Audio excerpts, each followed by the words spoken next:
Boom. Boom. I'm here. Hey! Who are you again? I'm sorry. Susan will be here any minute, y'all. She's taking a piss. I did. What did you take out washing your hands? What happened? Huh? No, really quick. Right, it was just the old. It was the old lady pee. I don't even want to know what that is. That sounds scary. All right. Hey guys, we're talking about urination today. Welcome everybody.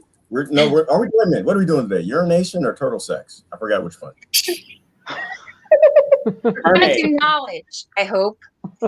Knowledge. Well, there's a lot of common sense knowledge. All right, let me shut up. Hey, this is Christine, Jonathan, Susan, and Jabbar talking about ancient knowledge, or if you're harsh, it's Gerald. We're going to talk about ancient knowledge, ancient texts, discovery, forbidden knowledge, forgotten knowledge, and why they sent that Mars helicopter up with another blurry camera. Another flip phone camera. Huh? They use those flip phone cameras on the spacecraft. upgrade. Yes. Yeah. Or Polaroid. Don't worry, so from now you'll get a super detailed picture that hasn't been photo edited at all. Yeah, exactly. They're going to show us everything. That's a good question, actually, before we start is, do y'all think we've been to space before? Who's we? Not me. I haven't been. I know that. I'm going to include any hominid on the planet, including reptilians. Has anything evolved on Earth? Do you think anything evolved on Earth ever made it into space? Yes.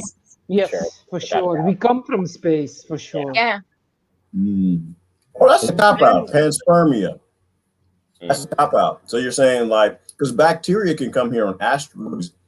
I mean, do you think that anything ever attained technology or spiritual, mechanical, whatever, actually made it into space? The archaeological evidence alone suggests that we had once possessed great technology. Mm-hmm. That's what I can claim based on the evidence.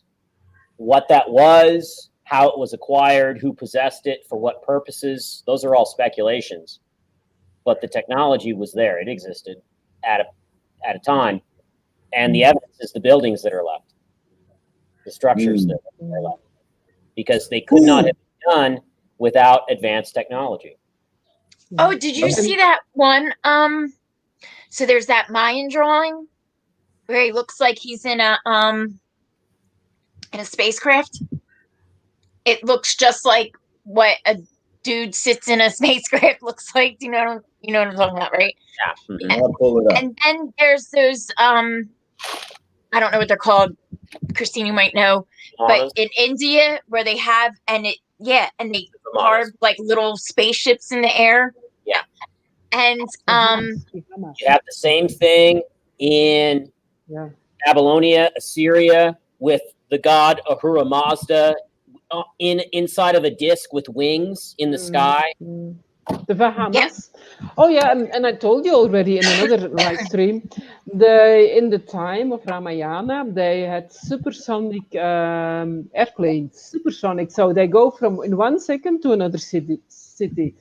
As Rama, when he was exiled, if you know the story, to the jungle because of when Rama was exiled to the jungle because of his stepmom didn't want him to be the king. She wanted her son to be the king, and the husband. So from that he had 4 wives. He made her a promise, and he could not leave that promise. So and then Sri Rama, who was dating. He said, "Okay, father, I'm obedient. I will go to the jungle." He went with his jungle with his wife and his brother, and they lived 13 years in the jungle. But then of course, they had to beat the demon king Ravana in Sri Lanka. And he did it after Sri Rama conquered Demon King. And then he flew back with his wife Sita, because Sita was kidnapped by the Demon King, his wife. So he had to save his wife. It's a nice story, actually, and it's a very beautiful story. So then at the same day, he killed the big demon. And that same day, he went back to the north of India, where his kingdom was, and he was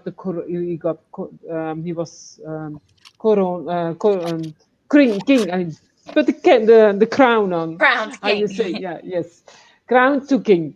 Yes. So that was and it was like in the south of India, totally the south of India, and the north of India. That's like 4 hours flying. So they did it in just from in few hours. So anyhow, that was the Bahamas. That was in that time, and during the time of Krishna, they had that's after Rama. They had extremely advanced weapons, which Sri Krishna destroyed. I mean, because if they would use this in this Kali Yuga time, then we would not be here anymore if they use that weapons. That's why Sri Krishna destroyed them, because he knew, because they know what is coming. So, just about that. And then my guru said again, because it's Buffon, he would say she is again there. My guru said, we had already experienced Star Wars, it seems. Oh, I definitely agree. We definitely, yeah, because they wrote all about it. And there's all those Christian paintings from like 500 years ago, 1,000 years ago, where they actually have little spaceships in the paintings, the original painting. Yeah. Renaissance pictures and wow. artists. Little beings in them. Yep. Yeah, to me, none of that's alien. I think Coulter, which was deep, he posted something a minute ago about how he's seen, distance healing happen. So that's definitely reality, and that's forgotten knowledge. But another thing in forgotten knowledge, I think, is that we aren't alone. There's no such thing as aliens. There are no aliens. The Native Americans aren't aliens. The Romans aren't aliens. Whatever comes from space aren't aliens. An abundant dimension where life is everywhere. And this is something that the ancients knew. And I guess it's a big deal for some. I think for those who can grasp the reality of why government keep that from people, is a lot of that goes to the Brookings report, right? Before we did the Apollo mission, they did a report to, the Brookings Institute did a study as to whether or not the population could be told if there were any artifacts on the moon that indicated the humans weren't the best thing in the universe, that we're the salt of the earth, and we're the best. We're the narcissistic, alone, intelligent species. And so when they came back, stupid. Of course. Yeah. We're a child who went potty for the first time. Think we're the best. and to me, it's just, I think from a government perspective, they're afraid people won't go to work. People won't pay their taxes. People will be scared of the aliens. But there's no such thing as aliens. There's just life. And it's everywhere. And there's no alien life unless you're just like really in a closet and you think that you are alone and special. But this, once again, it's all just ancient knowledge. And to me, I think the ancients wrote those texts in the scriptures where now people are worshiping these things like they're gods, and they're just another tribe over the glen. They have meant to think. They were saying, hey, there's some important things you need to know. Make sure we make this down so they know, these things are around and they show up every now and then. So I know there is. So what are we reading today? Yeah. Okay. Yeah, just real want to say quick. something to Coulter Shannon, because she or he is like a little bit upset that we talk about this. But anyhow, we need the wisdom, and we don't need to get drowned in fear. It's not doesn't help. Because you're uncomfortable with it, or you think we should be talking about something else. Sorry. Bye. Next. Tale. Some weird flu disease came out last year, and we're in a pandemic, and like third of the population is dead. That's a fictional tale.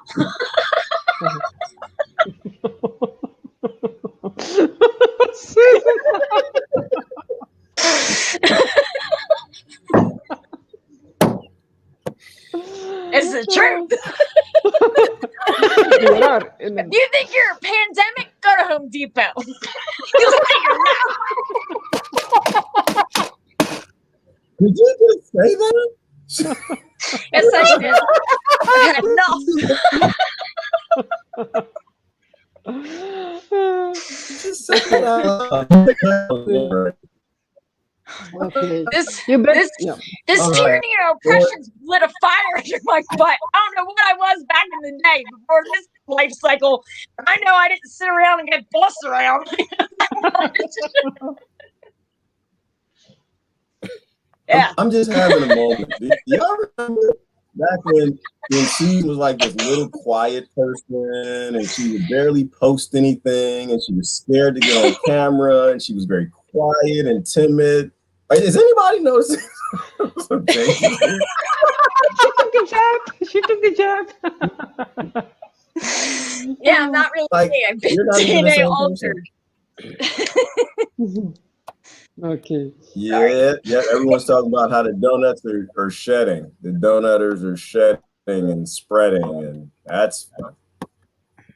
Oh, welcome to the I just wanna apocalypse, say everybody. about that, right? Because, like, so Christine, you mentioned, right? You have to kind of stay in your space. So, you know what I mean? To keep yourself protected, right? Yeah. But see, my whole thing always is, right?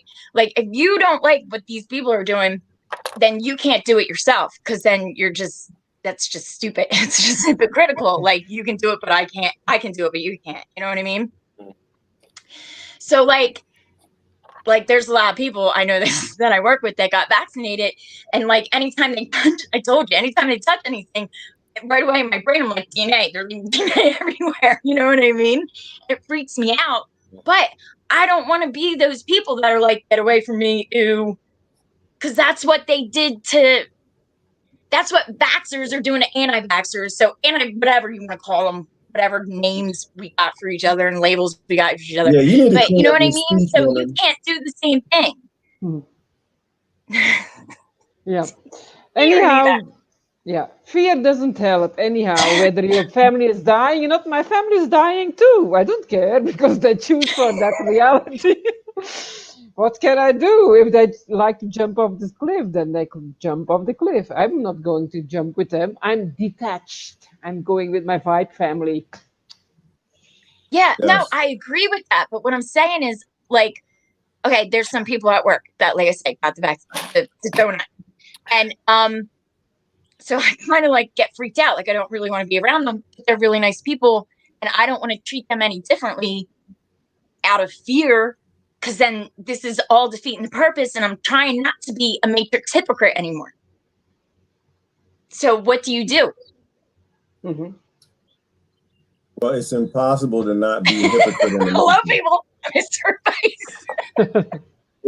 It's impossible to not be a hypocrite in the matrix. If you're in the matrix, you support the matrix. It doesn't matter. As long as you're in it, you're a part of it. You support it. Mm-hmm. So everybody here is a hypocrite. That's the beautiful thing. Yeah. You just have to be in your happy, whatever vibes. It does help. I was like, I think whole weekend, not on Facebook, or maybe a few seconds. Oh my God, that was really like lovely. I was like high almost, really. Because we had so much to do. It makes a difference. So we know already what's happening. So besides that, I think we have to stay in our own space, radical again, and not get the kind of fear and all that kind of stuff. Just be what you can do. That's all we can do. Anyhow, we are light, so if we never die, whatever happens to us. And I don't know about anybody else. I'll tell you about my dimension, what's happening in my world, because I don't really share it with anybody else for the most part. I'm in a sugar demic. It's a malnutrition demic. people are malnourished. They're being poisoned by big corporations. They're eat immunosuppressive food, and they love it, and they post it on Instagram all day long and get excited about it. So the only demic that I'm in is survival of the fittest. Never stop, still going.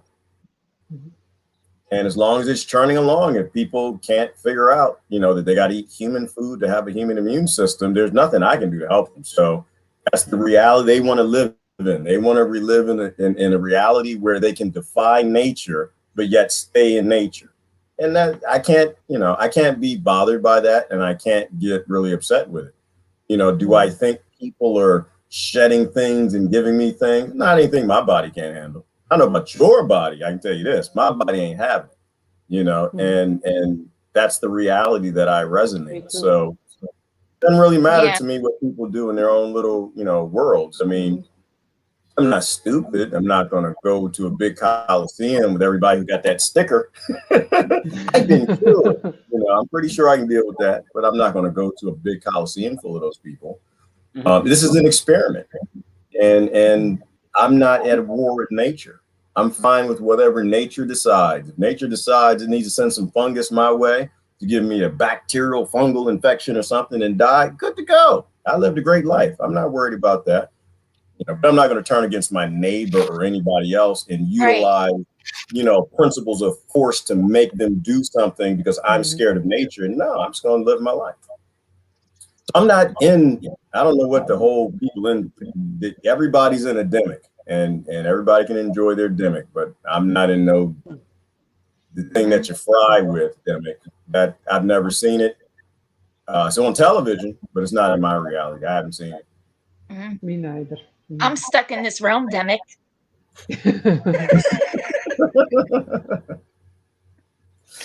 Yeah, and you know what I was thinking about? Because I dropped something. I dropped one of my tools in the public toilet, and and I was like, you know what? I've dropped stuff in public toilets before and had to get it out. So I'm pretty sure I'm surviving COVID. I dropped my cell phone in one, and I got that sucker out.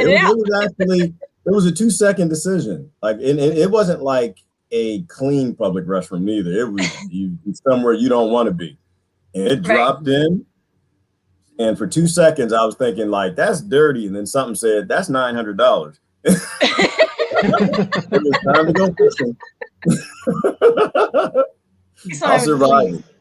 Like I said, I used to swim in sewage. I used to fish in sewage and eat the fish that I caught in sewage in the Potomac River. So y'all not gonna scare me with nothing in the air. It's just not, I put cow manure and horse manure in pots and stir it up and grow plants in it. So y'all got to get on with that whole I need to be scared of something. Nah.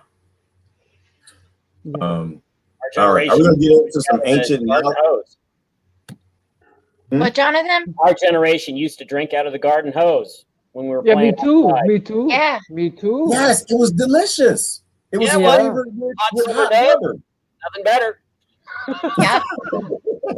Long hot day, you couldn't wait to suck on that hose, and then your friend come behind, you suck on the same hose, and the friend come behind him, suck on the whole neighborhood, everybody and drank hose water with hot rubber. Yeah. So exactly, that's what we did. You know what's interesting about that is no one back then died from that, because I don't think we believed we could die from that. But today, people probably do get sick and die, flesh-eating bacteria and all this stuff. This is the problem with television. The television is making people resonate things that aren't real. Yes, and manifest things into reality that don't need to be manifested into reality. Exactly. TV is powerful. Yes, it is. Mm-hmm. Yeah, Travis used to drink creek water. There you go. Travis got an immune system. That brother ain't scared of nothing. Mm-hmm. All right, and look, and all the ancient people we came from, they drank creek water. Of course, none of them had toilet paper. None of them had toothpaste. None of them had soap, for the most part, going way back, and they all made it. I think y'all be okay too. Just eat less Snicker bars. They were also not dumb enough to make plastic. Oh. Yeah, we were dumb to make plastic. Exactly. Yeah, that was so stupid. No, that's not dumb. That's not dumb. Industrial waste in their watersheds. That's not dumb. We make plastic and we eat plastic. That's dumb. Yeah. We put our food in. You know what I think is the funniest thing? Actually, it literally aggravated me, and I was just like, "Oh my god, this world!" There's an organic plant section. Like, it's an organic plant. So, what are the other plants? Fake plants? I don't understand. How is this plant organic or not organic? I don't. It just doesn't even make sense. Yeah, organic plant section. That's like there's an organic earth, and then there's Yeah, then it's a synthetic one. Yes, it's crazy. Yeah, organic that's food or insane. not organic food? You go to the shop. Yeah. Well, you know what part of that is? Part of that is this idea that men make plants, right? So that's the whole genetically modified discussion where, oh, we made this. This belongs to Monsanto. In reality, there is nobody engineering plants. Humans are stupid. We don't engineer plants. We go get toilet paper at the beginning of the apocalypse. We don't geoengineer anything. They take something that's already made, they cut it up, they paste it together with something else and pretend that they made it and patented it. There's nothing on this planet human being makes other than depression. Yeah, right? We don't make it. Something made us. We don't make anything. Like there's no such thing as a genetically modified plant. They're just plants that a corporation hacked. That's called hacking. That's not called engineering. That's you're taking somebody else's work and you're plagiarizing it like it's yours. But that's what that's about. So this one's organic, that one's not. It's all pretty ridiculous. One is a Frankenstein monster, and the other is something that evolved in the ecosystem. There you go. One you should eat from. One you should burn up as compost and make sure that DNA doesn't touch anything else on the planet.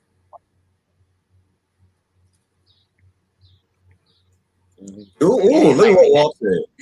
What's safer, creek water or tap water? But depends what country. Hold on. What country? What it city, depends on where the creek is too. Yeah. Yeah, so New York City water versus creek water, I'd take almost any creek over New York City water. Yeah. Yeah. Well, that's Philadelphia. Did you see that news special? I couldn't even believe they did it on the news. It was like a year or two ago. Yeah. So they tested, I think it was 54 major cities in like 48 states, something like that. It was close to every state. And every single one came back with multiple, not just like the barium, aluminum, fluoride, all the stuff we know of, pharmaceuticals, Viagra, antidepressants, all that stuff, like everything you can think of, heart medication, diabetic medication, everything you can think of was in the drinking water, the tap water. Yeah, and Philadelphia had the highest.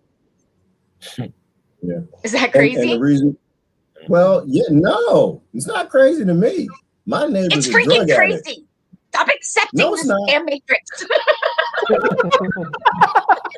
It's not crazy. Listen, my neighbors do Prozac,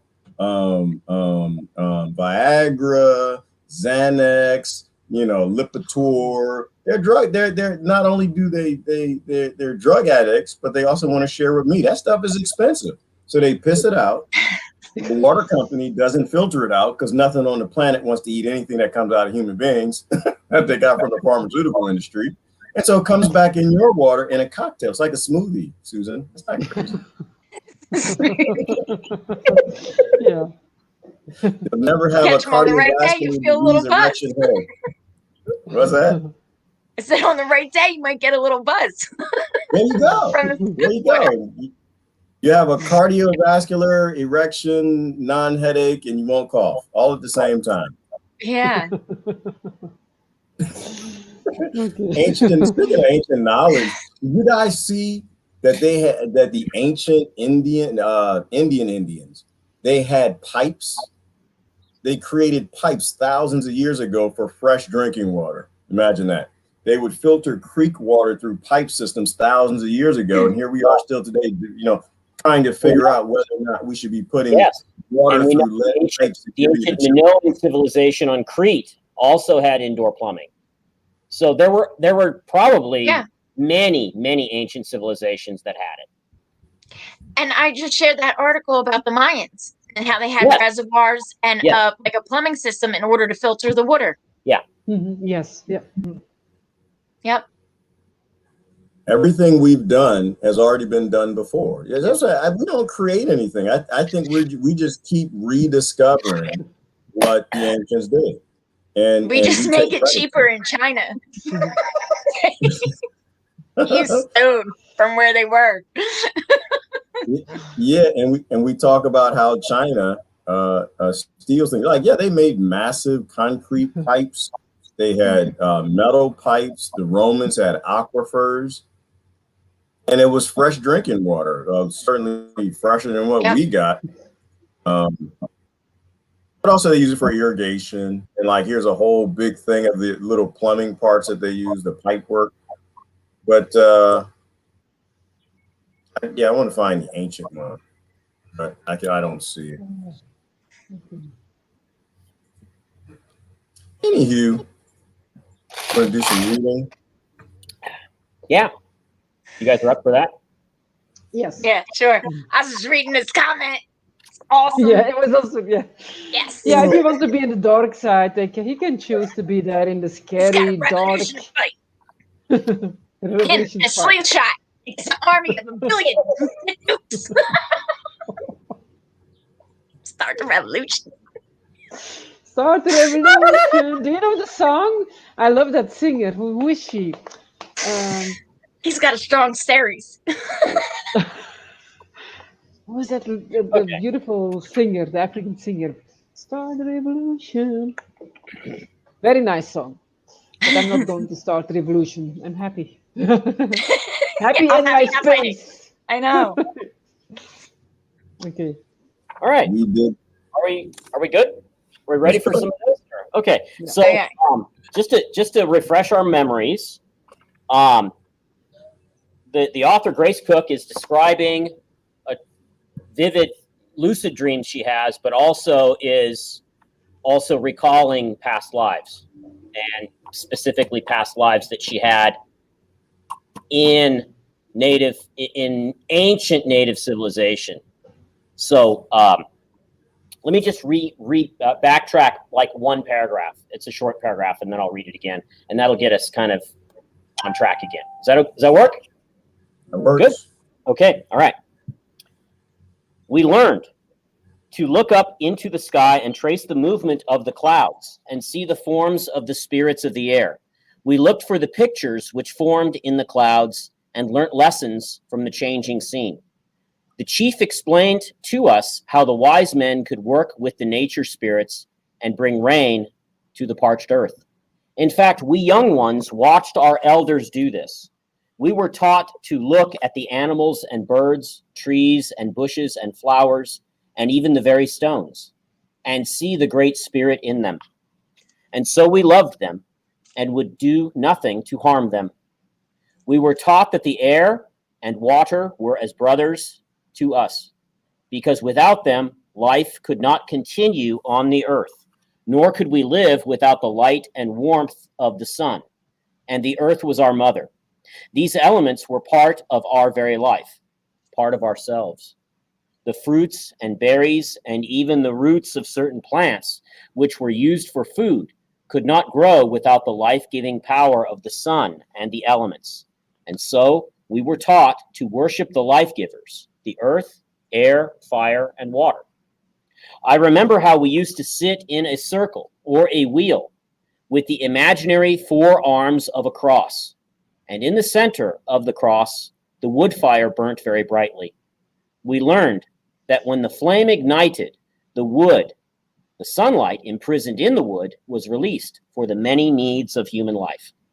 As we sat round the fire in a circle, we learnt many of the secrets of nature and of the laws of the Great Spirit, which had been passed down from generation to generation. White Eagle has shown me that the teaching of the law of life, or the ancient wisdom, which is the foundation of all religion, was brought to mankind in the beginning of the cycle by those whom he calls sun gods or sun men. They came to earth from afar to a land now submerged, bringing their wisdom to a young humanity, pure in spirit. They taught them the law of the divine and a way of life which would lead them through the bondage of physical matter back again to God as fully God-conscious beings. From that early civilization, the motherland, messengers traveled to the east and the west, to many parts of the world, carrying with them the original teaching and establishing centers of wisdom or mystery schools, which in remote places, behind the scenes of human life, have been the inspiration of all religion. Wherever they went, the messengers taught the people about the divine laws by which life on earth is ordered, and how to live in harmony with these laws in love and brotherhood. Those who settled in the American continents taught the people in those ages long ago the same spiritual truths which the old chief passed on to the listening circle around that fire. My teacher, White Eagle, says, the mystery schools established in the beginning have continued throughout the world's history, spreading to one continent after another. Inscriptions still testifying to the existence of these schools can be found on relics of stone, but the modern investigator does not yet comprehend their meaning. Nor does the modern mind understand one iota of the power and glory and truth still impregnating those stones in the very earth itself. As surely as the sun's rays penetrate the earth and all physical matter, so the light of the ancient wisdom still impregnates the stones and the earth about them. In the beginning of human life on earth, a great truth was directed onto the planet. It came in the form of the light of men's hearts. It is indescribable. We cannot tell you what it is. It is for you to become aware of it, to realize it. Having realized it, you will draw your strength, your light, forevermore from its true source. It is the sun. It is the spiritual sun which the ancients worshipped, a worship which earthly people have mistaken for worship of the physical form of the sun. The sun worshippers of past ages were not idolaters, but they knew the spiritual meaning of the life giver of their world. We who come from the spirit can assure you that the world and humanity are far, far older than you can conceive. Countless years ago, men and women met in open temples to worship the sun. They were not as you are. They were souls who had come to this planet from another to establish centers of power and light on earth. It is the work of this brotherhood in spirit today to release this ancient light, still imprisoned both within the earth and within all men. When this light, this truth, is released, a life more beautiful than any known on this earth for many thousands of years will come again. These men were much stronger and bigger than man of today. If you could see them clairvoyantly, you would be struck by their size and grandeur of form, and by the light which shines from them. These are the ancient sun men or sun gods, the original brethren of the great white light, who came to earth to establish the inner light by which the race has lived ever since. Strong and fine physically, they were also strong in spiritual power. All down the ages, the ancient ones have appeared to men in a form which they could accept, and using the language of that day, which the world could understand, they have come to teach the people about the truth of the divine and reveal to them by degrees the secrets of earth and of heaven. This question arises: why has man fallen so far back? It is because in the earliest days, men lived much more in the spirit than in the body. Or shall we say it was more ethereal, this life of ours, and they were aware of angels and visitations from other worlds. Since those days, man has become much more deeply imprisoned in matter. By his own choice, he has traveled a hard path. He has had to learn. He has had to pass tests and trials, bringing pain and suffering. But out of these experiences will come something wholly good, which will enable him in time to return in full consciousness to the perfect life of his creator. The belief that the religion and philosophy of the native peoples, the Indians, was brought to them by wise men from afar, comes in many stories and legends still remembered by the American Indians. White Eagle himself has told us of the folk tales and myths which remain among the American Indians about the coming of the feathered gods. Wonderful men who came from across the sea bringing light and salvation. These legends from the past find echoes in more recent stories. For instance, in the book by L. Taylor Hanson, He Walked the Americas, where he says, giving firsthand accounts by living Indians of legends of a prophet or a sage who came to the people from over the seas. The name by which he is known varies from tribe to tribe. I was particularly interested to note that the Seneca tribe referred to him as Hiawatha, meaning he that comes from far off, as this name is so similar to Hawata, the name by which my teacher, White Eagle, was known in an incarnation in ancient America, which I have described in my other book, The Illumined Ones. I am not, of course, suggesting that my teacher, Hawata, was the sainted one. But it is interesting that the teaching that White Eagle is giving us now is strikingly similar to the teaching given by this ancient sage from so long ago. An indication that all the teaching originates from the same source.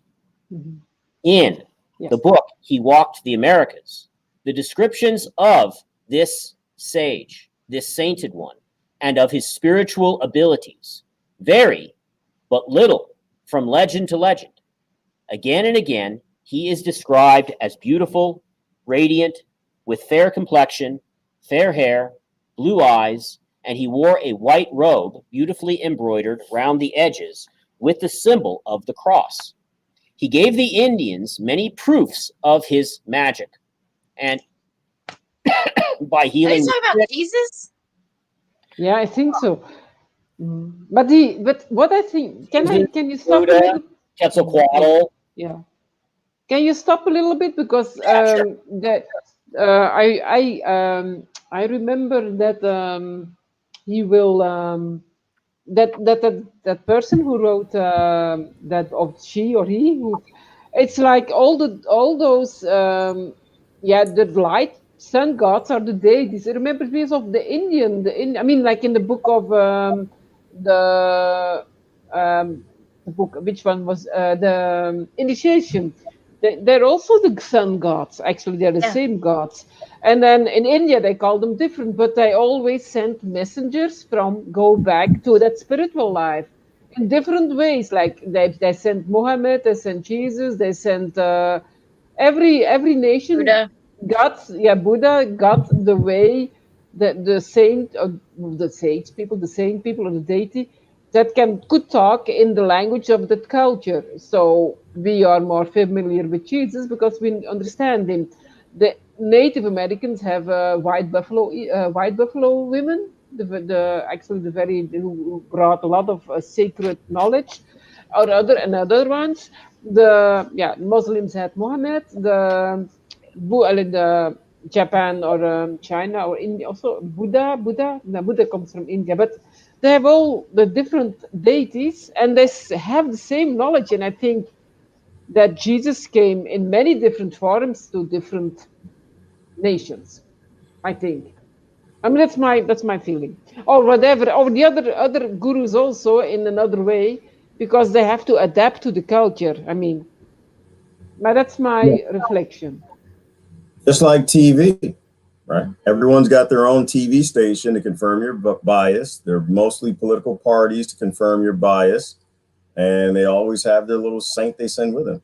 The messenger who comes to you always comes in a sexy outfit. They don't, the demon doesn't come to you in horns and bifurcated tails. They come in an identity that works with you. So that's why I was kind of listening. I missed part of it, but the point of Quetzalcoatl, Jesus, and his name wasn't even Jesus to begin with, right? His first name was Jesus. Jezebel. The Greek changed it to Jesus. They cultural appropriated a name that their people will accept better. They changed the scriptures so people will accept certain scriptures more than others. That's why you got 8,000 versions of the Bible. But the whole point is everyone tells you what you want to hear in the way you want to hear it to get a certain behavior out of it. And I just explained. Hear words and interpret them according to what they want to hear or what they expect to hear. Yeah, and what they can understand at that moment. Yeah. We just explained. Or they pick up on one word like aliens and then go off on a freaking wild tangent and get emotional and reactionary and bullshit. Yeah. Whatever. I know. I don't accept reality. Yeah, I accept reality. Trust me. Reality's thrown in my face every freaking day. Yeah, it has no use if you're. I accept it. Yeah, and I mean, I was saying, think about this. I was processing this earlier. Like reality is such a word, right? Like we live in a time after thousands of years. What did the new king do to the previous king's information and technology and greatness? They deleted it. They destroyed it. They defaced it in Egypt. They burned it up in China. Right? Or certain secrets they kept, but the vast majority they got rid of because there was no greatness. There was nothing before Gerard. So I deleted everything. So imagine what that does to people if this happened king after king, kingdom after kingdom on all the continents up till modern day. The majority of technology has been kept secret from us for the longest time, as well as reality. And the reality is we're all ignorant. Yeah. We are the last of a line of a generation of constant creating of false realities. So you'll worship the new government or the new king. Plus, what even is reality? Because my reality is different than Jonathan's reality, and your everyday reality is different than Christine's. And like China's reality is different than America's reality, and Antarctica's reality. You know what I'm saying? So, what is reality? I don't have one. How can I be in a battle with something I don't even know what it is? I think it's a good analogy. I think it's, Susan, a good analogy is that we're all kind of like living inside of a massive multiplayer online video game. Here we go. Here we go. We're all different avatars. We share the same world, but we're all on different missions. And different level. Well, the analogy, I love, Jonathan. I did a video on it. It's like an arcade, right? You're born or you're choosing where you want to be born. You can be born on multi-level arcade. There are multiple dimensions. There are different games you can play. You can play black people. You can play white people. You can play Christian, Muslim. You can play pandemic. You can play all these games that you want, and you pick and choose where you go. And like all of this is to me, I don't know what it is. The only thing I think when you finally die, you just go back to the game lobby, and you're like, oh damn it, I knew it was a game. Why did I live my life? Why did I take that bullshit so seriously? Why didn't I, because I think life is an adventure. Like real talk.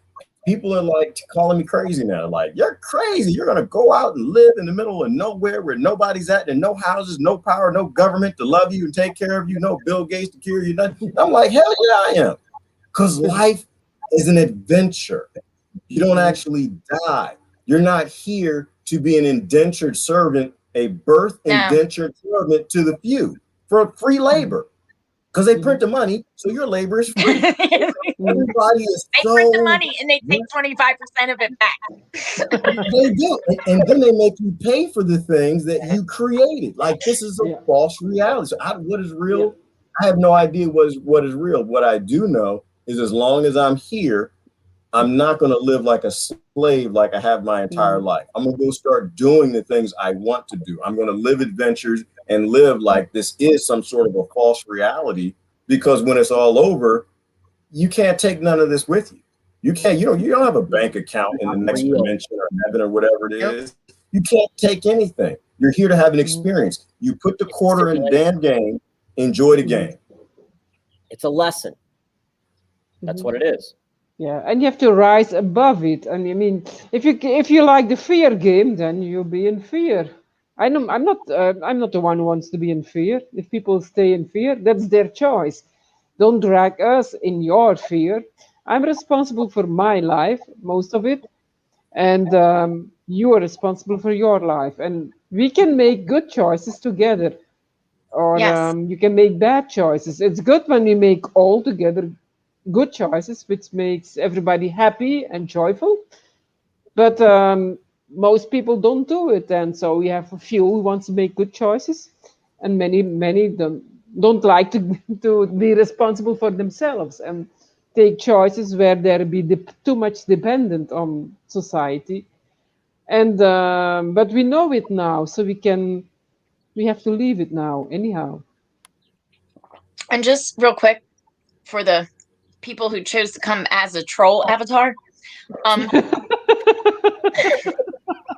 going to talk about not accepting reality, right? Okay. So apparently this person has unlimited resources, can print money anytime they want, because that's who you're going against. That's who you're trying to start a revolution against. So you're talking about us not accepting reality, but reality is you with your, I don't know, however much salary you're on here is going to take on someone who like owns countries and armies. That's reality. That's realistic. That's a realistic goal to accomplish. Good luck. Good luck with it. I have to say something, because I didn't know who he is, but he is who I think he is, isn't he? Mm-hmm. He's the same one.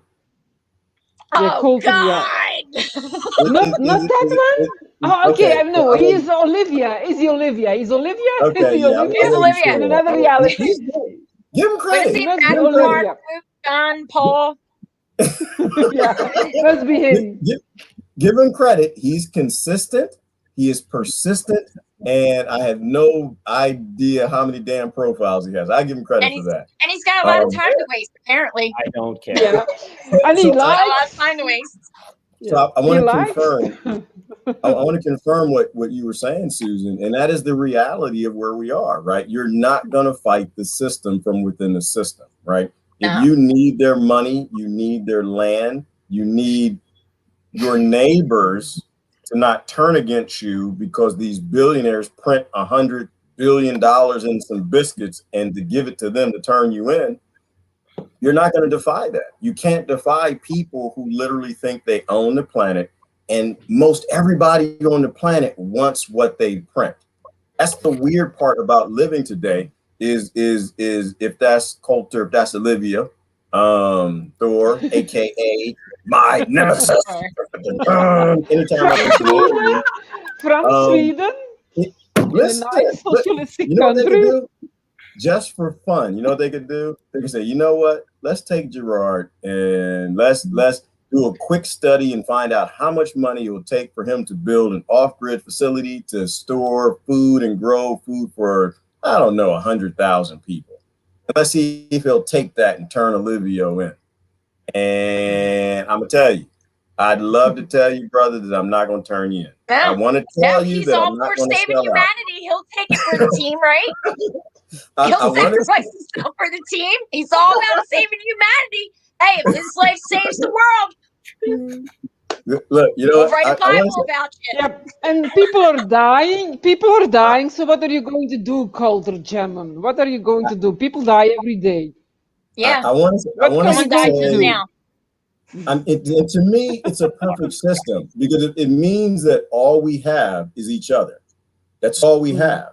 And you can't want anything that these billionaires have. You can't want anything their technology, their cars, their houses, their products, their cures, their food. You have to literally not even take their money. And this is why, to me, this is it's a beginning. It's not the end. It is a beginning of humanity going back to value what's valuable, not the valueless world that they indoctrinated us for. And we need to value each other. We need to value ourselves. We need to value our passions. And we also need to value the fact that we don't know if there's any damn alien. Yeah. Anyone who convinces you that they know is a fool. All right, I'm sorry. Go, Susan. So this is my opinion, just my opinion. But because me and Christine were talking about Sherry Klo, Kira Klo. So we're going to talk about her next week. But remember we were saying how like she's like self-healing and healing through grace, right? And I think that's one of the reasons why we're stuck in this constant cycle. Because even the book where he just read, right? We're not, back in the day, men were different because they were more connected to spirit, not body. Now we're just all body, not spirit, right? Yes. And so so part of our problem is we always think we take out this enemy, things will get better. No, but then there's another enemy, or we become the enemy. We take out that enemy, and it's just always fighting and chaos and physical, right? This revolution, and I know it sounds corny because it's become a cliche. Everything becomes a damn cliche, but it really is like spiritual. Like if we actually heal ourselves and raise our children right and stand in truth and speak the truth and, have to navigate this matrix, but we can also, be honest or open or truthful or caring, whatever you want to say. But I think it's more like if we do that, that is the revolution that wins or succeeds or changes the world. You know what I mean? Yeah. Like a revolution within yourself. And if everybody did that, or a lot of people did that, then as a collective, the society changes, because you're not going to be out to hurt each other, or I have to be the best, or I have to have the most, because you're not going to be that kind of person. Yeah. World War III is being fought in the mind. In the mind. Exactly. It's in totally the in heart the mind. and the mind. Because what the heart happens? and the mind, yeah. What happens if you become the Chinese have weirdo? one character, Gerard, for heart and mind. Heart dash and dash mind. And it's one character. Yeah. Well, it's heart and mind, right? Because They should be together. They should be together. should. They're not together, Absolutely. but they should be together. Yeah. Because you have to have the wisdom to know what they want most from you. Is they want you to be them, right? Yeah. They want you to worship their world. They want you to want their products. They agree want you to with want to work for them. They want you to want to have the McMansions and build. They want you to have the new BM. They want you to be a mini them, and they will never let you become them. And then you have to understand that how you fight the power is you take back your power. You give up your worship and addiction to their world. And then you got to have the heart, the love in you to decide that this is what's best to do for the next generation.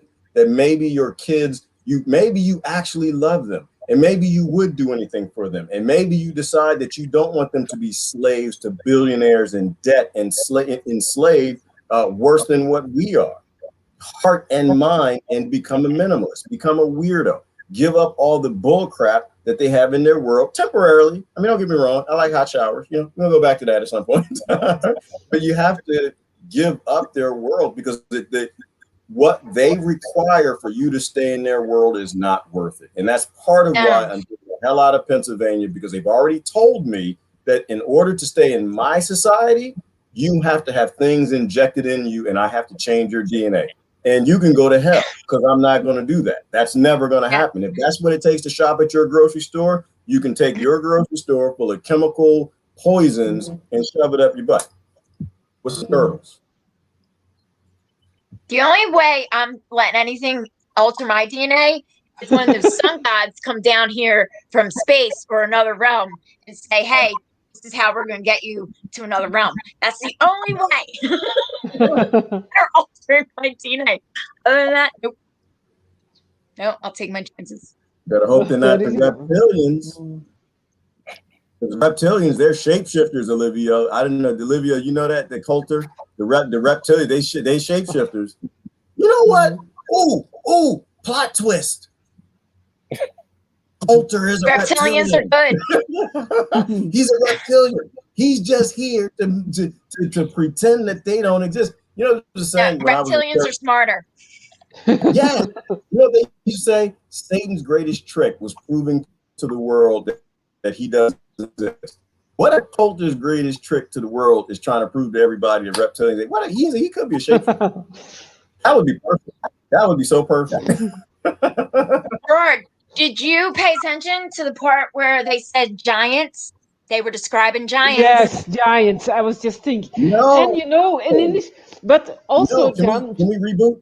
yeah, if you remember in Initiation, they talk also about giants in Initiation in the book. And all Can we those go back? ancient pyramids that did things, like all of them, they were Yeah. built for giant people to walk through. Yeah. Yeah. And there's sites to prove that, right? Well, like there's sites where the steps are big enough for giants. The pyramid, the blocks are big enough Yeah. for giants to literally just take one step up. So that's delicious. Yep. Is Coulter still here? Can we go back and reread that? Can we scoot back? Was that like a paragraph or two? I missed that part. If you Jonathan, can be it was- pissed. It was some part where they described the sun gods, and they look like humans, but they were bigger and more physically fit. Yeah. Yeah, he wants that part. Yeah. You want me to read just that part again? Yeah, because Yeah. sometimes the professor goes a little too missed the fast. and giant. Yeah, you go too we're not as quick. smart as you. Sorry. We need to Okay. process. You go a little Slow, fast. slow the fuck down. All right. Slow the book down. Let me find The it. words are too fast. Okay.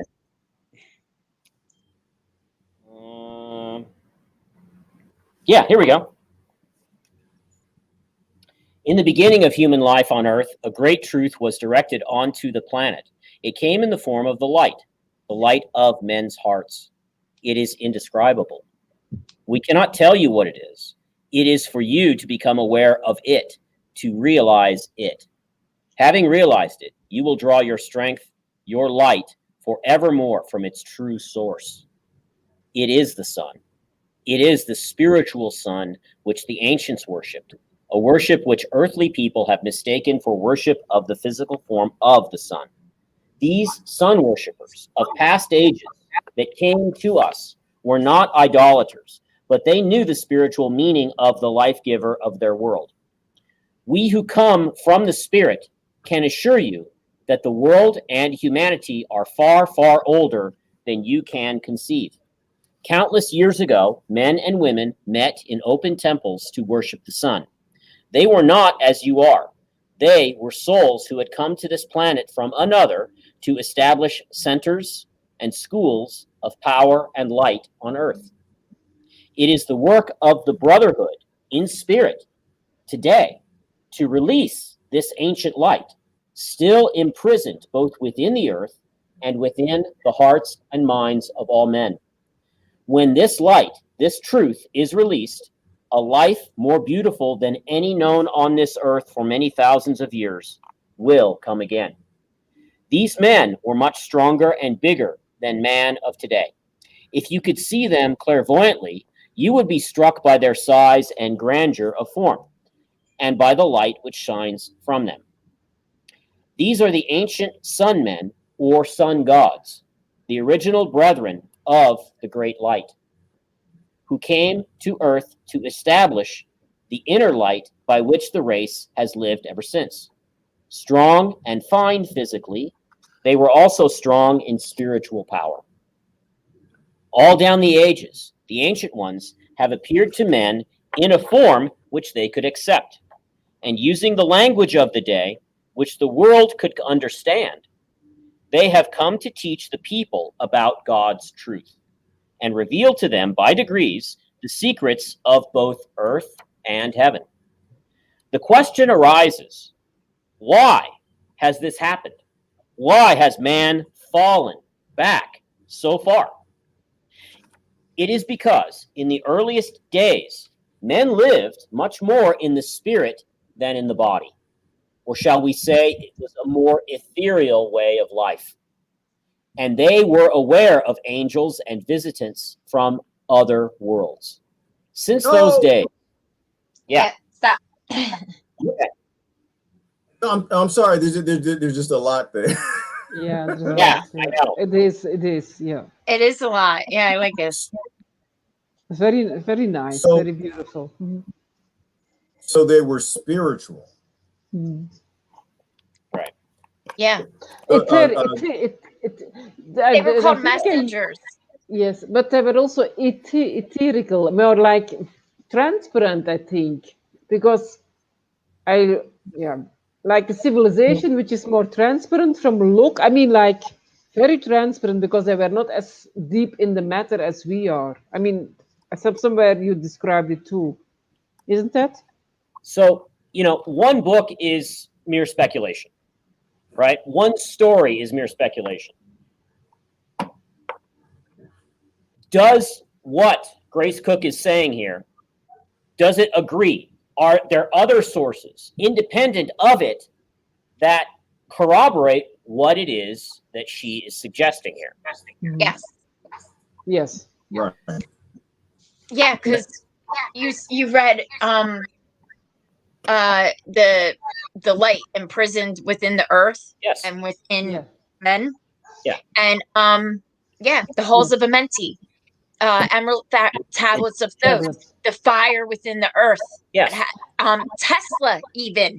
Yes. There's Yes. energy within the earth that can be harnessed. And I think that like Atlantis and stuff, when they were good before they got greedy and fell, Right. they were a happy people. They were described as the happy people that were more in touch with the spirit. Right. And Yes. Tesla said the same thing. If you were able to harness that energy from within the earth, people would be like on a higher consciousness level. They would be kinder to each other and more compassionate. It's Yes. easier to connect. But now all that good energy has been like stuffed. Yeah, stuffed. Like in It's us too, too. yeah. It is too gross, so we cannot lift out of it, as they were like almost like they were more spirit than body. So for them, they were so much aware about being spirit instead of being body, and we are now just the other way around. That's why we are also 100% dependent, because we lost the spirit. Mhm. Yeah, So like what I'm kind of surviving just real quick, surviving 40 years in the desert, right? Well, if you're more spirit than physical, you can survive longer without food and water. Yes. Yeah. so Yeah. I guess what I'm kind of taking away is that there is no giants, right, per se, because there were big people and all these different cultures talked about them, right? From the Nephilim to the accounts of Magellan to the Mayans to all these different cultures that talked about giants. I mean, even the Romans, right? The Romans who kept very meticulous records, right, at wartime for the sake of war, right? See, for me, and I like what you're saying, going with that, John. Is like, are there any other collaborating ancient stories that indicate this to be true? And one of the big ones for me is always the Romans, right? Because the Romans were about empire and money. Anybody messing with their money, right? You're not messing with their profit and their greed and the colonization. They take those things very seriously. And so when the soldiers came back with accounts for war, and they told you about the aliens, they told you about the UFOs, and they called them gods and angels that were watching the different. You can take that to the bank, right? They told you about the giants, the last of the giants, and I forgot the some army of giants the Romans fought, and in the last battle there was some struggle between them and this large giant they threw over the cliff, right?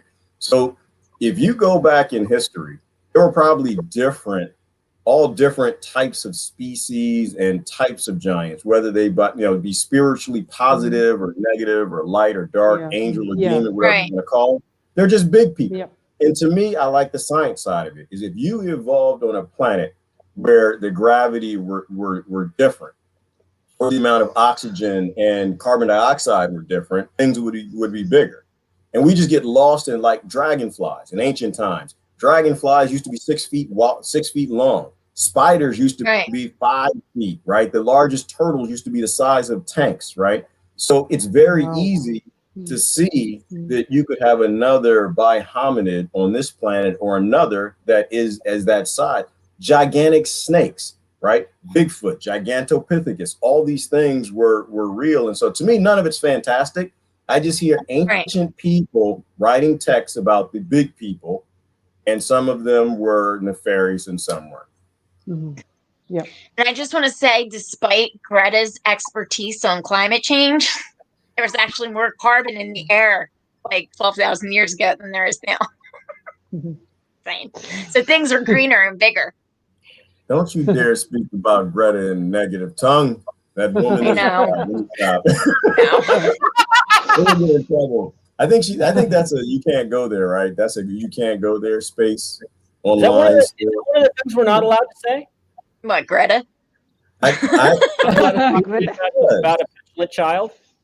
It was, but I'm not sure if it was like the billionaire saying like this is like a donut type topic where AI would flag you and get you. I think AI and learning software flags you now, talking about the NOTSEEs and HILTER. Like they have software looking for that in text and hearing it being said. But I think with Greta, it was people reporting you, John. Like I think that's what it was for me. There were people who were like, they believed that I guess they liked her, loved her, worshiped. I don't know what it was, but there were people who don't know what geoengineering were, right? These are people, they didn't know what weather weapons are. Really? They didn't know what the JFK said about what would change the climate in the future. They didn't know Lyndon Johnson spoke about that weather. Are these people prepared to talk about sunspot activity and sunspot cycles on the sun? Are they prepared to talk about temperatures on every planet in the solar system right now that are are they prepared to have that discussion? Or how storms on Jupiter can affect the climate on Earth. Nobody was talking about that. The sun is by far the biggest determiner of climate on planet Earth. There is no debate about that. Sorry. Yeah. Anyway, I'm not saying believe me, I am not advocating for the destruction of ecosystems on this planet. I don't think anyone here is. Corporations have to be stopped in what they're doing. Oh, yeah. Because they are the ones that are pushing it. Yeah. And allowing them to pay a pittance in a tax that will let them off the hook, and then all the other laws that will be used, draconian laws that will be used to enslave us to save the planet. Yeah. That's bullshit. Yeah. Yeah. Sorry. That's totally. No, because that's what they're doing. Totally BS. Yeah. But people. Go ahead. Yeah, just people go along with it. Like, but anyhow, during all those millions of years, there have been ice times, tropical times, ice times, and now actually we are on the top of being a tropical time. We're going back to ice time. That's also a theory. Yep. Yeah. So, and I think our doing is like dust doesn't do so much against the whole. It will go to ice time anyhow. So yeah. Well, there's evidence that we are heading into a mini ice age. Yes, I believe that more. Yeah. Yeah, and that's beneficial because evidence challenges the narrative. Yeah. Evidence. Well, I like the simple economics of it, Jonathan. It's like if they can create another mini ice age, then people need the people with the money more, right? They need food, they need heat, they need oil, they need, and this is part of why I think that they attack fossil fuel so much, right? If I were the person or the families or the secret societies or governments, whatever they are that are flying these man-made UFOs around, I would definitely start a narrative about climate change and how fossil fuel is destroying the planet. And you guys need to get off of fossil fuel because it gives me a jump start ahead of everybody else. But government and corporations, like, once again, government is all about power. Corporations are all about money. And they don't want to share with you. And so as long as they can take your power, by putting you in environments and situations where you need them more, like now, and corporations want to make money, which does not come from sharing their technology with you, then it creates the world we have. So to me, it's not none of this is conspiracy. It's just money and power. It's what it's always been. Yeah, true. Yeah. Mm-hmm. They need to keep us on fossil fuels because it is a key component in artificial scarcity, which is the heart of their control system. Yes. Yes. It keeps us slaves to gravity. Yeah. Mm-hmm. Mm-hmm. And like I said, with the price gouging and the farmland buy-ups and the new infrastructure bill, and then there's a bill called 3030 that's going to completely decimate the family farm. But it's all under the guise of climate change, protecting the planet. Yeah. Right. And I forget what I was going to say about that, but whatever. Terrible. Overpopulation was about that, right? Because go back a few years where they had a whole bunch of our friends convinced that the planet was overpopulated. Largely people who don't do any travel and never got in an airplane and like looked out and looked at all the empty land on this planet, you know, but they were like, yeah, there are too many people. We're overpopulated. We need to reduce the population. We got to stop people from having children. And so it walks us into today where you put a few people in such a powerful position where they could inject millions of people on the planet and possibly reduce the population. But all of it goes back, well, the climate's changing, right? We're overpopulated. And they've been doing this from the start, or I say we, right? We've been doing this from the start because we want their world. And because we want their world and their things, that keeps them in power. And desertification is about climate change. That's about cattle grazing and glyphosate and chemical companies and robbing and stealing land, keeping people off the land, not cultivating the land. That's ancient knowledge right there. You know, how do you maintain an ecosystem? And you know what, really, when it comes down to it, when you really, really think about it, the false scarcity, like Courtney commented, they're trying to blame it on too many pets, right? Like cows farting is the problem and stuff like that. But if you really think about it, it's literally, like I said, spiritual warfare all in the mind, because it's everything they tell you that you need to do in order to make, you know, this better, the world better, disconnects you from spirit, from other people, from compassion, from everything that we're supposed to gravitate towards. You know what I mean? Like you have too many pets, so we got to get rid of some of our pets to save the planet. Yeah, it's crazy. You know what I mean? We can't farm and raise cows like we used to because it's killing the planet. Like it's everything. You know what I mean? Yeah. Corporations can continue to do exactly what they're doing, right? Oh, nothing to see here. Yeah. Yeah. Me and my friend the other day were talking. They paid their carbon tax. Sure. Yeah. They paid that out of their pocket change. We were talking about the other day. We were joking. We're like, oh yeah, it's the litter sign. No litter, you get a $5,000 fine, whatever it was. And I was like, yeah, one cup out the window, you're getting a $5,000 fine. You can only litter if you're like dumping a whole gallon of, 20-gallon tanker of oil in the ocean. That's okay. Yeah. But that cup is killing the planet. Right. Well, going to the people who are causing all the problems for solutions. Like it's the ignorance of our species. We can't seem to be able to process that the people or the system, we'll put it that way. The system that created the problem is not going to solve the problem. The system that created the problem created these problems for very good reasons, right? So it's not going to, they're not going to save you. They're not going to feed you, not going to take care of you. They're just coming up with ways to stay in power. A good example, people get upset, but the reality is this minimum wage. It's all bullshit, right? It's not that you don't make enough money. The problem is prices are too high. And the reason why prices are too high is because we're too stupid to stop buying their crap. If you stop buying their houses at $500,000 and their cars at $80,000, what do you think the price is going to do?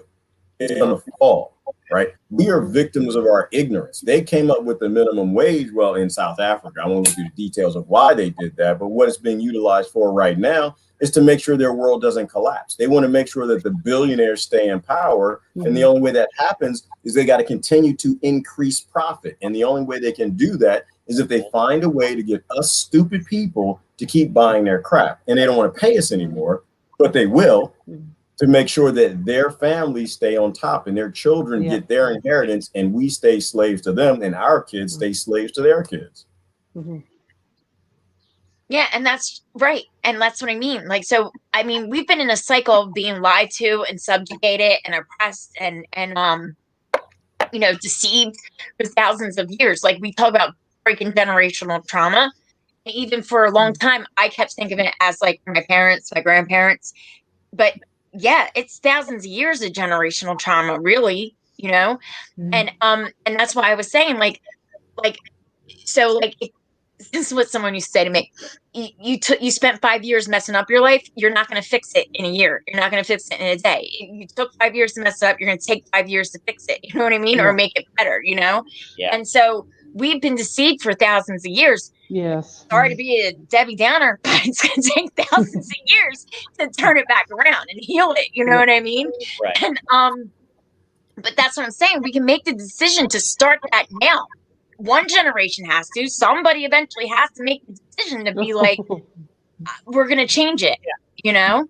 And that's what I mean. Like, I really think, like, you know, like you said, we've been enslaved to like enslave our children and have them enslave their children. Well, now we have to teach our children to be free thinkers and stand on their own and responsible. And then they'll teach their children and they'll teach their children. Right. If we can turn the corner, I think we will. Yeah, we will. A lot of damage done. But I also think that it'll probably take humanity 100 or 200 years to get back on track. Yes. And then once that healing process is done, then humanity's really going to take off. Yeah. Yeah.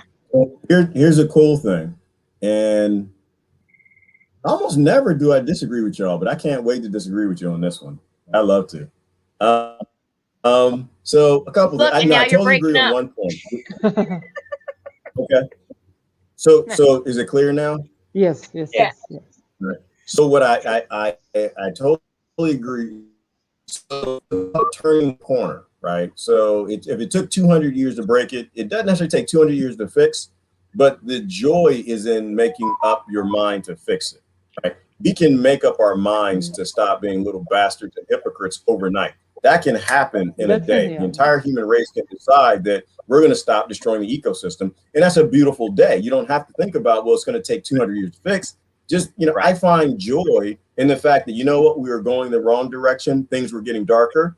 It's a beautiful thing just to know that in 24 hours, we can turn around and every day things get lighter and lighter and lighter. And so the only thing I'm going to disagree with you guys on is that it doesn't take 200 years. The good thing about nature is it's always trying to repair itself. And if we're smart, we can help it. We can't fix it for it. You know, we're not that smart, but we can help the sustainable systems reboot, and it fixes itself exponentially like the human body. So I think with the advents in technology, you know, and we're just kind of talking generic. I'm not really disagreeing with you guys, but we're, you know, with the advent of technology, utilizing that, we're going to find technology that's been hidden from us. And new technology that is going to help, you know, clean up the dead zones in the ocean, clean up the plastic, clean up the toxic waste, all of that external stuff. And then all of it is also going to be recovering from the trauma, right? That's what I was talking about, taking 100, 200 years. I mean, the planet can heal itself in 20 years, really, but us, we're hard-headed. Like, imagine this. But I think it can go, we have to, but at once we start getting in a higher dimension with meditation or what, it goes much more quicker because actually it gets dissolved. Yeah, it gets, you don't have to analyze it, you don't have to do it over and over again, it dissolves like snow for the sun. And then because you're aligned with the divine, and then the other things besides that have no power anymore. So it dissolves all the bad stuff. It burns it down. That's the Kundalini, actually. It burns all the bad stuff, all the wrong learning, all the wrong conditioning. It burns. Kundalini burns it down. That's why some people say, "Oh, you don't have to work with Kundalini because it's dangerous." No, it burns down the bad stuff. And if you're if you force it, then it can be damaging. But normally it does do it spontaneously, without because you allow it to do it. You cannot force divine energy to do anything when it doesn't want to. I mean, when it does do it when you're ready for it. It's like, and that is same with the memories, conditioning, and things like that. It will be the old knowledge comes when like there is, all the trash will be thrown away, and then you see the jewel in you like a big light, and all the knowledge comes up again. Mhm. Yeah. The only thing they fear is the only thing they fear is us no longer engaging in their system. I mean, what if everyone became minimalists overnight? What if everyone just stopped buying from Amazon and stopped buying from Walmart and stopped buying from Target and stopped going to the black market, Wall Street, and just became minimalists? They'd be screwed. And literally within a week or two, they would come right back begging at the table of humanity, please re-engage in our world and keep us in power. We don't actually need them, but once again, and it's not even about an everybody thing. I think it's all about your struggle and your voyage. And when you make that decision from within yourself to stop engaging in their world, to teach your children to stop engaging in their world, every day for you gets lighter. Every single day, you've already turned that corner. You don't have to wait for everyone else. You don't have to think about what they're up to. Every day for you is going to get lighter and lighter and lighter. You and your children are heading in the right direction while everyone else is barreling towards darkness. Yeah, I think so. So that it literally you get lighter because you untangle you from their chains. So yeah, I think it's literally working like that. Yeah. The you stickers. can even feel it physically, right? Like, say you're doing like a task or something you really don't want to do, or somewhere you really don't want to be. Like, you even your body, like you won't be standing up. You'll be like, ugh, you know what I mean? You don't want to be here. You feel heavy. But if you're doing something like it's, you're connected to, you feel good about, you do feel lighter. It's like you don't even notice your body. Yeah. Yes, exactly. Yeah, that's true. I like how Dari said it. See, we're investing in anti-human things. Like, I mean, that's the start. And that's a better way to say it than what I did is stop investing in anti-humanism. Stop investing into earthism. Stop investing into anti-spiritualitism, if that's a word. But everything we do with our time and our money is an investment.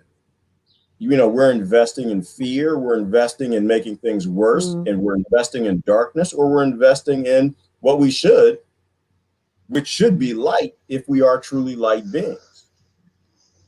Yeah. Yeah. Mm-hmm. I'm investing in crypto too, Marianne. Crypto is fun, but that's a whole nother topic. Yeah, and just real quick reference to the book. It says, so the messengers came to teach divine law. Yeah. And that's also in like every major culture, religion. They always come from somewhere else. And in tons of mythology as well. Yes. Yeah, and this one even said another planet. Right. Although, and Dogon says they come from Sirius, and where did the Egyptians say they come from? Sirius, right? Orion. Orion. Yeah. Orion. You have the Pleiadian, you have Orion, and you have Sirius, and they're different kind of people. Yeah, and I think the Dogon. Yeah. And then the Hopi and the Star people. So they all had different locations, which is interesting. Yeah. But what would you guys, you mentioned divine law. How do you guys define divine law, or what is divine law to you based on your reading and studies? Don't be a dick. The way which, yes, whoever the smart person will say something. Don't be a dick. I think Susan and I are here for comedy, but one of the smart persons are going to say it. But it's going to equate the definition of right. Don't be an eggplant. It's the way of return back to our original nature. Mm. It's actually, for me, it's connection with the divine. It That's is. all. Reconnecting with the divine. Yeah, reconnecting, and then the knowledge comes to you, and it grows every day. That's the only thing you. That's it, and that's always living. It's never boring because it's always different. Like, did you know a bird never sings the same song? Oh I wow. did not know that. Me No, neither. and a bird never sings because the animals are always in alignment, so they cannot repeat the same. I mean, they will eat and things like that, and they have the same sound, but they never sing the same song. A laro, or what is it? A laro, or larynx, or what is it? It is the beautiful sings always beautiful. He never sings the same song. I didn't know that either, but I just yeah, somebody told me. Yeah. Question. So you guys mentioned to reconnect with the divine. Are we ever truly disconnected with the divine? I always viewed that as we're always connected, but we're Yeah, from but we're our not aware side, of it. In our we mind. disconnect, right? So there are two Yeah, we do connections. it They're them ourselves. to us and us to them, and we've disconnected. So we're not truly ever disconnected from them. They're always trying to drive us in the direction we should go, but we're Yes. going in the direction that the billionaires and our elites want us to go. And there's a scripture that kind of talks about that, and how the Ultimately, Holy Spirit faking works it. from within. Ultimately, we are faking it. We're lying to ourselves. We're lying to ourselves, and the lie is that we are separate little individual units of consciousness Yeah, I forgot. that have no relationship to anything or anyone else.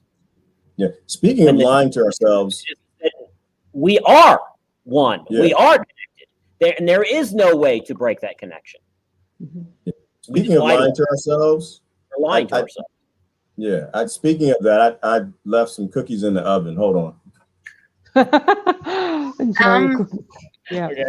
I just want to say though, yeah, like the divine or whatever, but because the way they say this sun thing, and then like all the sun worshippers and stuff, like I do think maybe even on purpose it was named the sun, our sun, because Yeah. it's technically a star. Yeah. You know what I mean? And so almost like to misdirect you from what the actual sun is. Yeah. You know But what I did you mean?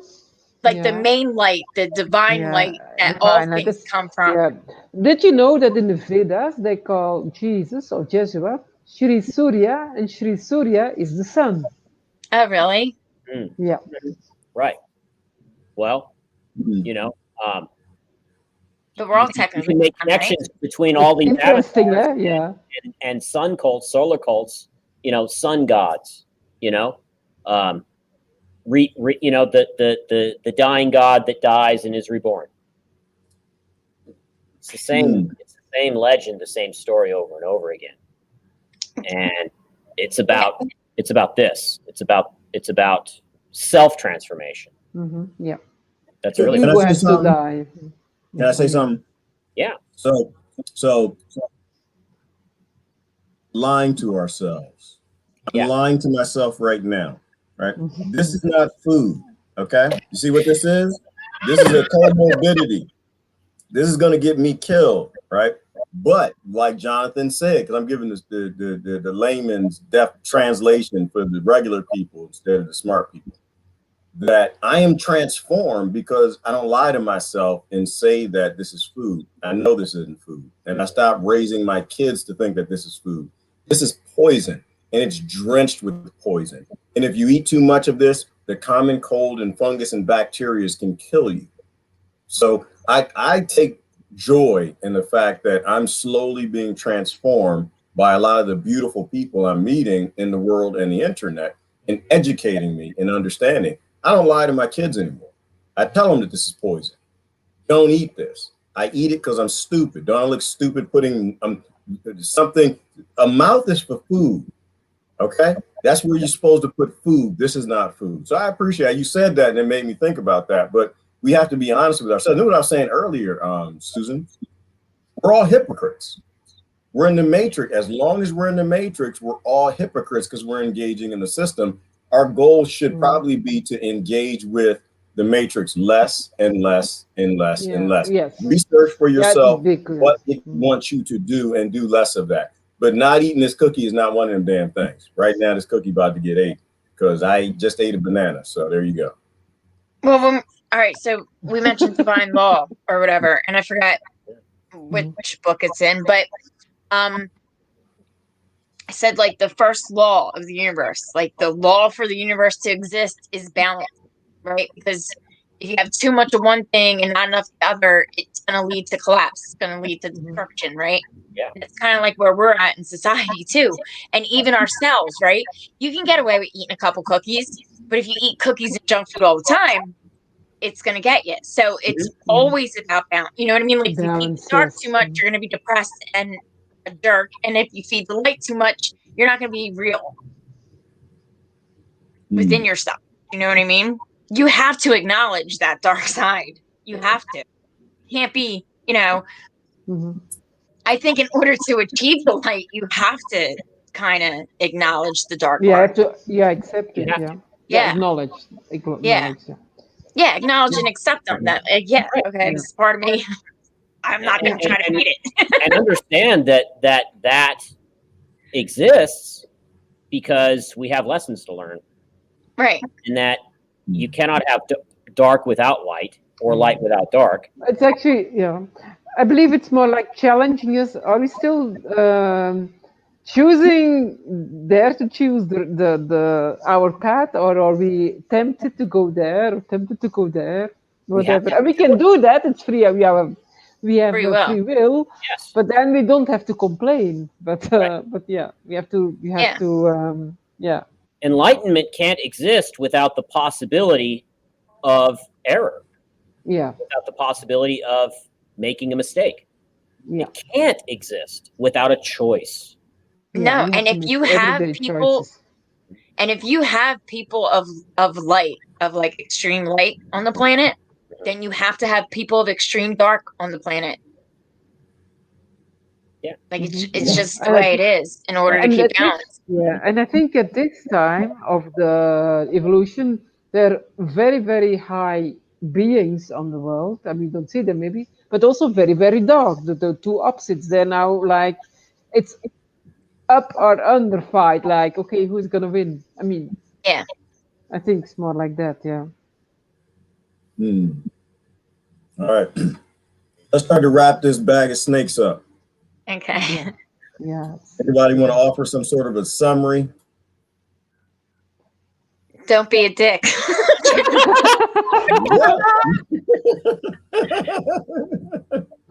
That would be really nice. Why are people eggplants? Ethics is the cornerstone for spirituality. It simply is. Yeah, it really is though. Yeah. It's square one. You've got to master that first. Ethics. Yeah. Because there's also a difference between like standing up for yourself or keeping your space, whatever, and being mean or cruel. Right. Like, you know what I mean? Like you can stand up for yourself and keep, you know what I mean, and draw your boundaries without being mean. You know what I mean? True. Right. Yeah. Yeah. That's true. And you have to. I mean, sometimes you have to, but it doesn't have to be your go-to. Right. Yeah. Some people have a hard time with that. Others have an easy time with that. But the ones that have an easy time with that, they've got other lessons. You know, it's really easy for us to confuse our strengths with, hey, I'm doing great and I got nothing to worry about. Well, that's just because maybe you already worked on that aspect of life earlier in this lifetime, or maybe you came in with that already having been learned. Yeah. But I guarantee you that a person like that typically has other things that they're working on. That makes sense? Oh, Yeah, true. So you know what I just got from that? You are a dick when you're not learning anymore. You're a dick when you think that you know enough to force or treat other people a certain kind of way or act like you know things that you don't know. I think you're a dick when you have so much free time that you're not busy working on something. Everything is I don't say a level. Level's the wrong word. Like there are so many different spider webs of things that we all need to be working on. And once you come close to mastering something, I don't see master it, but close, you got other things you're supposed to be working on. And I think that's why we're here. Life is an experience. We're not supposed to be here and be free labor for the people who don't want to do any work. They actually have an experience that they need to go do. Hashtag save Bill Gates. Everybody's talking about his grandmama or his divorce or whatever. Oh yeah. Bill can't do the things he needs to do on this planet because we're too busy listening to him. Fauci got things to do. Ivan Bowden got the Trump. They all got stuff, important things that they need to be doing, but they can't do that because you have too many of us ignorant people listening to them. They're about to have pizza parties and eat humans. Yeah. That's what they gotta do. Yeah, did you read it? What the best thing what Hillary Clinton said? What the best thing she likes to eat is pizza, and you know what she means by that. Yep, I do. Yeah. All right. Before we jump down that rabbit hole, I think we've hit enough today. All right. Yeah. Her favorite meal is arms. Huh? We're going to get out of here before we start. Have y'all heard when moles are having sex what it sounds like? We'll be back in the turtle love like last week. So listen, everybody, thanks for joining in. We're sorry we couldn't make it Friday, but we promise we'll always bring you something every week. So we had to skip it out till Monday. So appreciate everybody joining in, and y'all have a wonderful day. Bye.